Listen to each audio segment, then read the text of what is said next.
Ce qui a changé depuis un an, et c'est ce qu'on demandait, c'est un éclaircissement du paysage réglementaire, et puis il y a le grand plan du gouvernement avec le grand emprunt. Ces deux faits générateurs nous ont permis, au mois de février, de pouvoir annoncer que nous reprenions les déploiements du FTTH. Nous les avions démarrés en 2006, 2007, 2008, et nous avions stoppé. Et là maintenant, comme c'est clair, au moins pour les zones 1, c'est-à-dire les zones très denses, les grandes villes, nous avons décidé d'investir 2 milliards d'euros entre 2010 et 2015. Ça veut dire que nous allons faire une aide de ville par région d'ici 2012 et une aide de ville par département d'ici 2015. Donc les choses sont claires sur cette première zone. Et puis nous avons également dit que sur les zones moins denses, nous allions également faire des expérimentations de cofinancement avec nos concurrents, à Palaiseau, à Bondy et à Meaux. Nous allons faire également de nos propres chefs, à Oulin et puis à Chatou.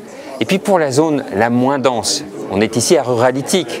Nous ne voulons pas laisser ces zones moins denses hors du très haut débit. Et là, nous avons deux propositions. Un peu ce que nous avions fait avec le haut débit. Le haut débit, le plan haut débit pour tous, les chartes départements innovants avaient permis d'amener la France à 98%, il restait 2% et on l'a fait avec les collectivités locales. Donc la France est aujourd'hui le premier pays couvert à 100% en haut débit. Mais il faut refaire les mêmes techniques sur le très haut débit, c'est-à-dire utiliser la complémentarité entre les opérateurs privés et les opérateurs publics sur ces zones moins denses, donc moins rentables. Et là, on peut le faire de deux façons. Soit en accélérant l'arrivée de la fibre optique pour les collectivités qui le souhaitent et qui en ont les moyens, ou alors faire de la montée en débit. C'est-à-dire que des gens qui ont du 512 ou du 1, c'est pas suffisant, même si on a vu qu'en Finlande, le service public c'est du 1, eh bien c'est d'aller plus loin, d'aller à 8, 12 ou 20, et là, ça s'appelle la montée en débit.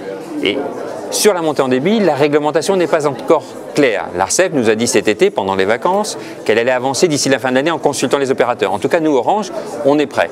Et on est prêts à la fois à continuer à avancer sur les zones denses. Le programme, il est annoncé, il est clair, il est lisible.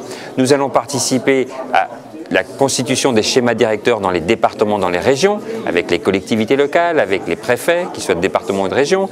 Nous allons participer également aux expérimentations, comme Mme Kosciusko-Morizet a demandé pour 5 expérimentations FTTH dans des très petites communes. Donc nous allons participer avec d'autres opérateurs. D'ailleurs, j'ai annoncé tout à l'heure qu'une des expérimentations que nous allions proposer, c'était dans le cadre de nos TRIP, le PPP Auvergne, que nous allions la faire, mais que nous allons également les faire avec d'autres opérateurs ailleurs en France.